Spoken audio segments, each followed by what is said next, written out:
Hello मैत्रिणींनो, चला तर मी आज बनवते आहे मुळ्याची भाजी. कोणाकोणाला आवडते मुळ्याची भाजी? माझ्या घरात तर इतकी आवडते ना की नुसतं डाळ भाताबरोबर दिली तरीही खातात आणि चपातीबरोबर दिली तरीही खातात. इतकी आवडते भाजी. तर ना ही मुळ्याची भाजी आता मी ना जुडी पहिला साफ करून घेतलेली आहे. पिवळी पानं वगैरे काय नव्हती ह्याच्यामध्ये तशी, पण कुठे माती वगैरे असेल तर बघावी लागते. मुळं आणि पानं वेगळी करून पहिला मस्तपैकी हळद मिठाच्या पाण्यामध्ये मी भिजत घातली होती, जेणेकरून माती वगैरे सगळी निघून जाईल. त्याच्यानंतर दुसऱ्या पाण्यातून काढली आणि चाळणीत थोडा टाईम नितळायला ठेवली होती. मस्तपैकी भाजी नितळल्याच्या नंतर मग मी अशी बारीक बारीक चिरायला घेतली होती. तर ते मस्तपैकी पानं एकसारखी घेतली की भाजी मस्तपैकी बारीक चिरली जाते.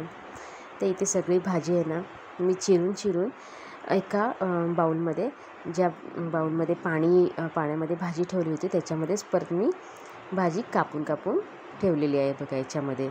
तर मस्तपैकी सगळी भाजी मी पानं जी आहेत पहिला व्यवस्थित सगळी कापून त्या बाऊलमध्ये ठेवलेले आहेत.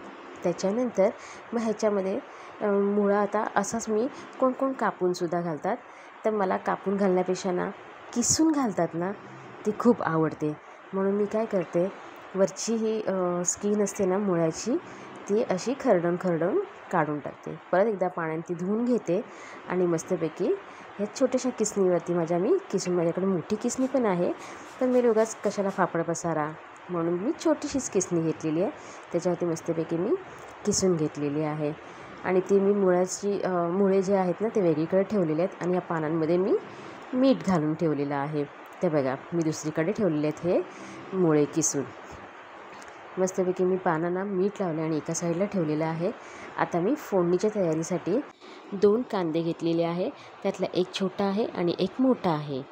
तर मी मस्तपैकी तो बारीक चिरून घेतलेला आहे आणि त्याच्यानंतर 3-4 अशा हिरव्या मिरच्या मी कापून घेतलेल्या आहेत, की जेणे तुम्हाला तिखट जसं म्हणजे किती तिखट लागेल त्याच्यावरती तुम्ही मिरची घेऊ शकता. मी इथे 3 मिरच्या घेतलेल्या आहेत. त्या पण अशा मी गोल बारीक कापून घेतलेल्या आहेत. अगदी बारीक नाही की भाजीमध्ये दिसली पाहिजे आहे, कारण का मुलं पण खातील मग ती आरामात काढली पाहिजे आहे. त्याच्या हिशोबाने मिरची पण कापून घेतलेली आहे. त्याच्यानंतर जास्त तेल न घालता अगदी थोडंसं तेल घालायचं आहे.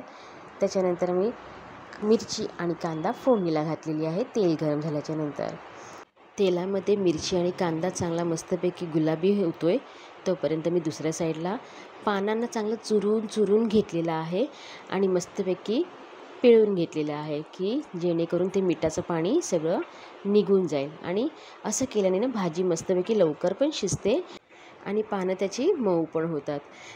जर मीठ लावून चुरली नाही पानं तर शिजल्याच्या नंतर एकतर लवकर शिजत तर नाही ती, पण शिजूनसुद्धा ती करकरीतच राहते भाजी, म्हणजे पानं अशी जाड दिसतात.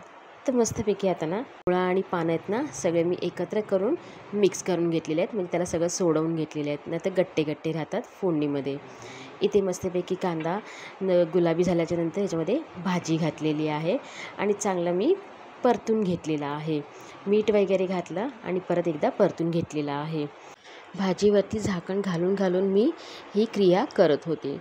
झाकण काढून परत परतून घेतलं, मीठ घातलं, झाकण मारलेलं आहे.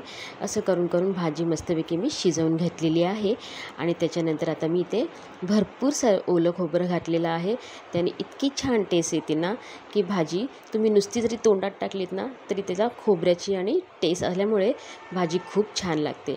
तर मस्तपैकी खोबरं टाकल्याच्यानंतर भाजी परत एकदा चांगली 5 मिनटं परतून घ्यायची आणि गॅस बंद करून टाकायचा. मस्तपैकी अशी मुळ्याची भाजी तयार झालेली आहे आपली. आणि तर ही मुळ्याची भाजी आहे नुसती भाताबरोबर पण मला खूप आवडते. एक मुळ्याची भाजी, कोबीची भाजी, चण्याची डाळ टाकून आणि पडवळाची भाजी नुसती भाताबरोबर खाल्लीत तरी पण खूप छान लागते. तर इथे मस्तपैकी बघा माझं डाळ भात गरमागरम आणि मुळ्याची भाजी, माझं ताट रेडी आहे. आता मी जेवून घेणार आहे आणि या तुम्ही पण जेवायला. परत उद्या भेटूया, तोपर्यंत बाय.